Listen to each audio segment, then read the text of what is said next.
What's going on, everyone? Timothy at Time and Refinement, sitting by the fire tonight because it's cold out. Tonight I wanted to talk about, with Jesse, of course, my broski, I wanted to talk to you guys about why you should continue to improve, why you should continue to seek truth, and why you should continue to live a good life. I take it from a business standpoint. Everything that I've learned personally, I wasn't really taught. So I have a heart for those that are just getting businesses going. Some that are struggling, some that struggle to continue and stay consistent with their business. And I'm hoping someday soon I can kind of shed some light on that for those that, again, might be struggling. Those that feel like giving up, those that feel like they don't have any support. I would like to be somewhat of a helping hand to be able to help those that are struggling in that sense, in that regard. There's a lot of people that have a really successful business, some people that have a successful relationship, some people that have been married for 40, 50 years. So obviously they're doing something right. Now, I don't think it's a one-size-fits-all type of thing. I think everybody has to kind of take what success is to someone else and perhaps mold it to your own life and your own personality. Jesse and I were just talking about health tonight on how perhaps one health guru is going to tell one person something and it's going to heal them or it's going to make you feel better.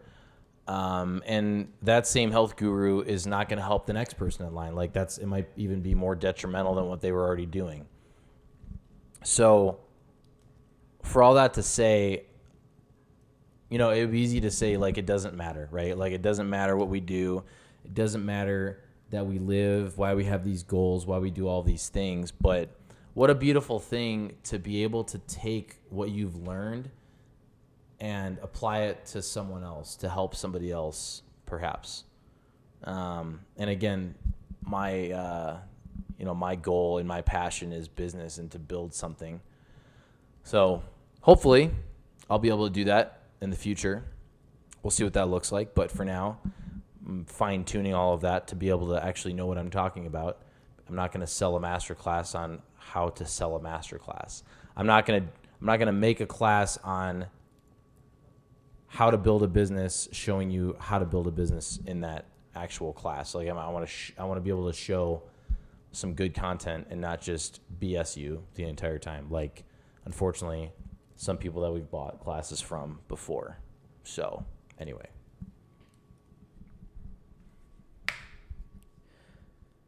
I think the quest for truth is noble, but it can be futile in that the more you search, the less you find. It really seems like a paradox.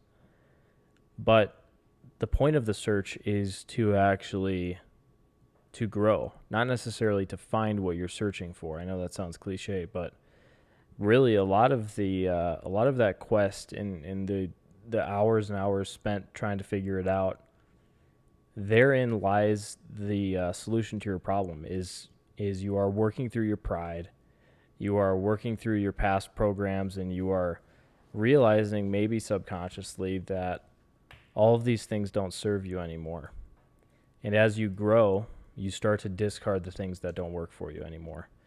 And that's part of what the futile search is for. It's for you to see those old programs that don't work anymore, that you need to delete and get rid of. And you may be looking for the Holy Grail. You may be looking for a way to use witchcraft to manifest the lottery. But the point of those things is that the goal you're searching for is not what you need. What you need is exactly the path that you're on. People always say that the journey is important, not the destination. And although I have hang-ups with both of those concepts in theory, there is some sort of beauty in the journey, in slashing through the thorns, as it were, and then finding the clearing at one point. Because if you were just at the clearing, you wouldn't have learned those things on the journey. So, all this to say, part of the journey is to learn how to manage your pride, how to see where it's guiding you wrong, and you can uncover a lot of things when you look and don't find. Yeah, and I think as men too, we're meant to build something. We're meant to go and search and go and conquer and go do all these things. And so in our society of docility, is that a word? Docility? I don't know. I just made it up. Just being stagnant for a lot of our life, and we're not searching. We're not getting better. I'll put better in quotation marks. But if we're not striving towards something, then life's going to suck. So for one person, that might mean I want to search for truth. For one person, that might mean I want to go build a business. For another person, that would mean I'm going to go get a wife and have a family. For another person, maybe it's just dwelling within yourself more. Like, I want to be at peace with myself, and that might be a journey as well. Pick your journey. Society tells us that unless you make a lot of money, and unless you have a family, and unless you have a big house, you're not really successful. And those are all parts of success, in my opinion. But it's, we're missing the point of, like, if we get there, that's our destination. And then what do you do afterwards? What do you do after? And so there's a reason why people come out of retirement when they're done working. They go build another business, or they go pick up a hobby they've never done before. Being stagnant will most of the time mess with our head. So if we're not striving towards thinking or truth or bettering ourselves physically, emotionally, and mentally, we're not going to help ourselves, and therefore we're not going to also help the next person. I think we're meant to pass on our skills, so to speak, because if we're not, then we're doing it for ourselves, obviously, first, but what's the point if we get there and then we can't share that with somebody else, share that with a friend or a relative or romantic interest? I don't know. That's where I come from. So on that note, it kind of reminded me of what one of my favorite creators is. He'll go unnamed just because he actually is more of an anonymous creator. But he said that if you're depressed, it's because of your rest. You're resting. Like, so depressed means deep rest. That's where it comes from. And our bodies are meant to, if you want to use the term duality, we're supposed to experience a sort of duality with our bodies, where we have some activity and we have some resting, right?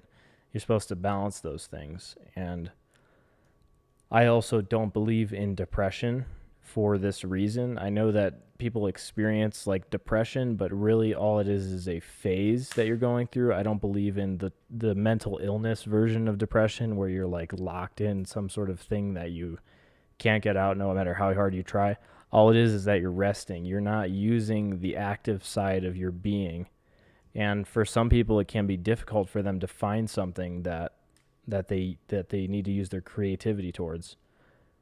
But if you are depressed, that's probably why, is you need a place where you can use your energy, you can be active, because otherwise, like Timothy said, you're gonna fall into a sort of rut, or you're just gonna be docile. You sound like Andrew Tate there saying, I don't believe in depression. I believe in feeling depressed. That was just funny. Anyway, good thoughts for today. Appreciate you guys. I love you. Thanks for all that watch and tune in. Kind of digging this landscape here. But then again, I'm also just digging anything I can set up a camera and just press the record button. It looks halfway decent. So We'll get a room eventually. We'll get better lighting, better sound. But in the meantime, we got what we got. So appreciate you guys. Love you. Cherish you. You are loved. And happy late Men's International Day. International Men's Day. That's what I meant. Cheers, guys.